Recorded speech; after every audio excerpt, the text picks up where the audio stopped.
Coming up, a showdown for the American League MVP in LA and a historic comeback for the Diamondbacks. This is Locked On Game to Game MLB.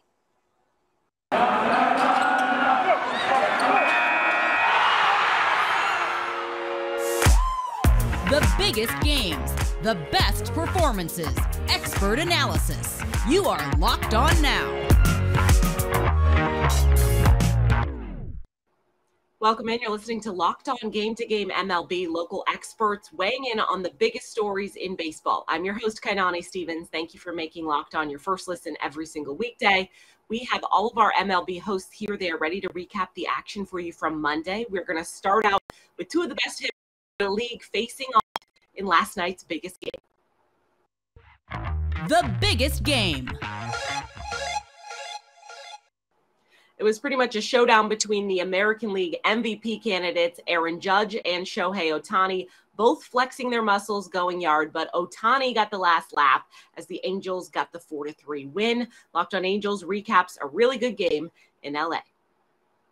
The American League MVP race has come to Anaheim, but the Angels take this game against the Yankees 4-3. What's going on, everybody? It's John Frisch, one half of Locked On Angels, and I know, as a longtime Angels fan, that every time the Yankees come to town, it feels like an away game because Yankee fans who live on the West Coast for some reason pack out the stadium. But they were left disappointed because Jose Suarez turned in a great start on the mound, and he is really proving that he has what it takes to be a full-time member of this rotation. He went 6 innings pitched, gave up 2 runs on 3 hits, and struck out 6 along the way. But the big story here was that Aaron Judge and Shohei Ohtani were in the house. Now, they both homered. However, Shohei's was the game-winning homer because it put the Angels up 2, so it was 4-2 at one point.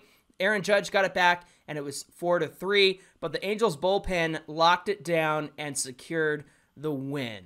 Now, I know that this MVP race is close, but you know what? As a Halo fan, I gotta say that if you're not paying attention to Shohei Ohtani, then you should be, because this man, to me, is a lock for his second MVP award. We're going to cover all of this on Locked On Angels and talk about a potential contract for Shohei Ohtani this offseason. So we hope you'll join us on Locked On Angels on YouTube or wherever you get your podcasts. It took extra innings for the Dodgers to get a win against the Marlins, but that win allowed LA to take 3 of 4 from Miami. The best team in baseball continues to cruise, but some injury news also came out on Monday. Locked On Dodgers explains. Well, the Dodgers won a series that ended up being a lot closer than you might have expected, given the 2 teams involved. What's up? It's Jeff from Locked On Dodgers. The Dodgers beat the Marlins 3-2 in 10 innings on Monday night to finish winning 3 of 4 in this wraparound series. The only loss came on Saturday to Sandy Alcantara, the likely National League Cy Young Award winner. But the other 3 games, the 3 games the Dodgers won, there was a blowout-ish on Sunday when the Dodgers scored some late runs to put the game away. But Friday's game went to extra innings. The Dodgers ended up scoring 5 runs in the 11th inning to win 10-6. But it was a lot closer than that for most of the game, and then another extra inning game on Monday. So the last place Marlins, I don't know, they're pretty bad anyway, put up a pretty good fight against the best team in baseball, but the Dodgers come out victorious. Now they head to New York to take on the Mets for 3 games. The big news on Monday was Tony Gonsolin going on the injured list. We'll have plenty to say about that on tomorrow morning's Locked On Dodgers, and plenty to look forward to about the series with the Mets and look back about on the series with the Marlins. So for more on this and everything Dodgers, check out Locked On Dodgers every weekday morning. Make us your first listen. At this stage in the game, our Locked On Reds host is doing his very best to look at the bright side of things, this time after a loss to the Cardinals. At this stage in the rebuild, some of the promising prospects are getting a chance to shine. It's not the destination right now, right? It's the journey or something like that.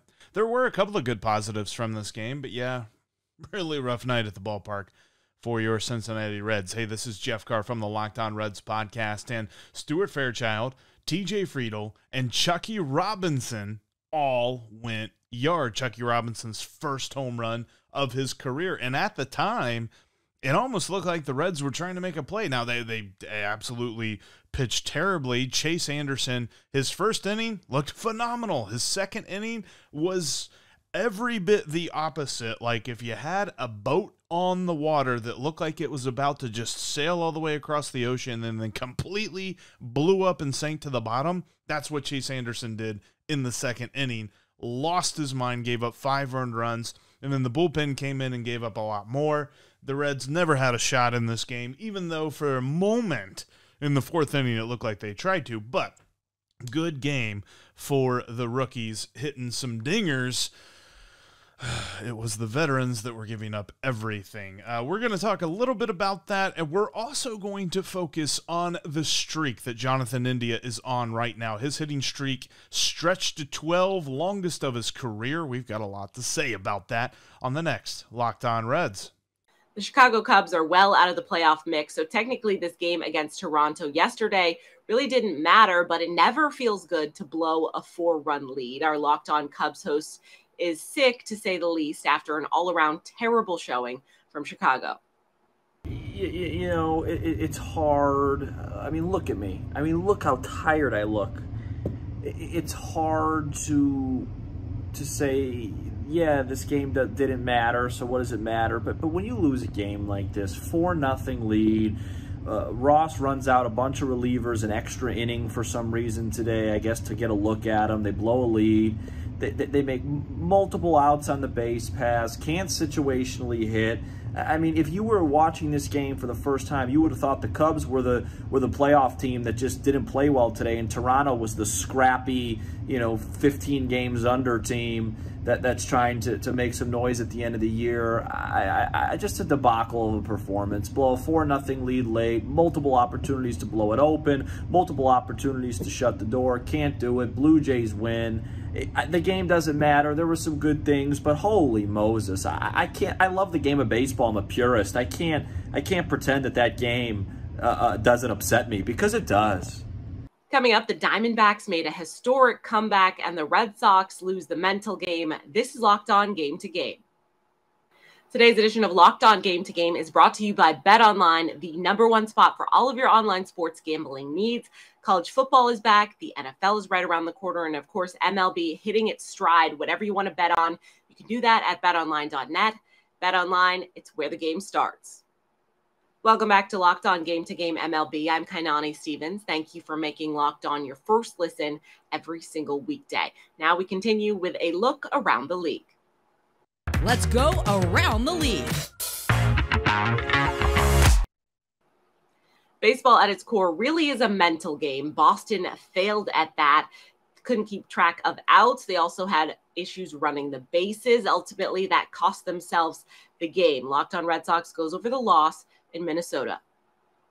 Mental errors got the best of the Red Sox on Monday as they opened their series with the Minnesota Twins on Monday with another loss. Hey, it's Lauren from Locked On Red Sox, and any time when Boston desperately needs any sort of win, not even just to get back into the postseason picture, but just to start playing good baseball, they failed to do just that on Monday when they lost to the Twins. Alex Verdugo, even though he had an RBI and was able to keep this game close at one point, had a bad base running mistake. Then you have Rafael Devers, who forgot how many outs there were in one inning. Just ugly baseball the Red Sox have been playing. Not the kind of baseball you want to see as the season begins to wind down. 30-plus games left. It is coming to the end, and we need to see better baseball from the Red Sox. For more on Monday's game, be sure to check out our next episode of Locked On Red Sox.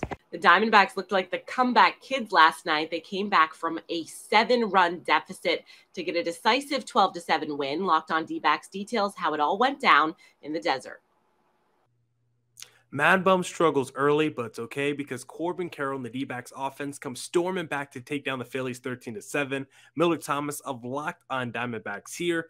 Matt Bum continued a trend of struggling in the second half of the season by giving up 7 earned runs in this one, but it's okay because the D-backs offense was fantastic in the 4th and 5th inning by having 6-run innings and back-to-back innings. And Corbin Carroll, the heralded prospect for the D-backs, the number 3 prospect in all of baseball, according to MLB.com, he was called up first game of the season of his career, and he gets a base hit in that 5th inning to break the tie, give the D-backs the 9-7 lead, double. Great job by Corbin Carroll in that situation. Big moment for the rookie, and he delivered. Great job by the D-backs offense to come back in this game. It was a great performance by rookies overall. Stone Garrett had a home run in the 8th inning, so great job by the D-backs offense in this one. They are now in the driver's seat for the rest of the series against the Philadelphia Phillies, who we know have been streaking. So for more, check out the Locked On Diamondbacks podcast. The Giants series with the Padres this week may prove to be the final nail in the coffin when it comes to San Francisco's playoff hopes. Now, our Locked On Giants host is not too optimistic after a loss in the series opener against their division rival. I said on today's podcast that the Giants needed to sweep this series against the Padres in order to stay in the race. And in game 1, with their ace on the mound, they lose. Ben Kaspick with the Locked On Giants podcast.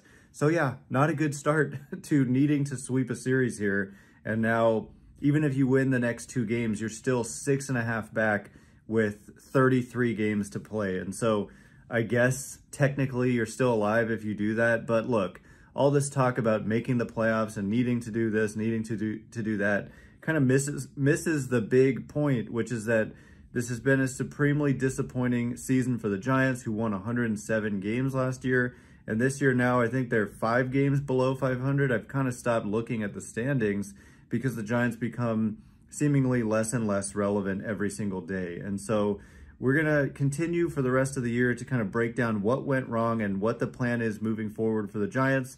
And we'll do that tomorrow on Locked On Giants, where it's your team every day. That's going to do it for today on Locked On Game to Game MLB. Thank you for making Locked On your first listen every single weekday. Make sure you go check out Locked On MLB and your team's Locked On podcast. I'm Kainani Stevens. This has been Locked On Game to Game.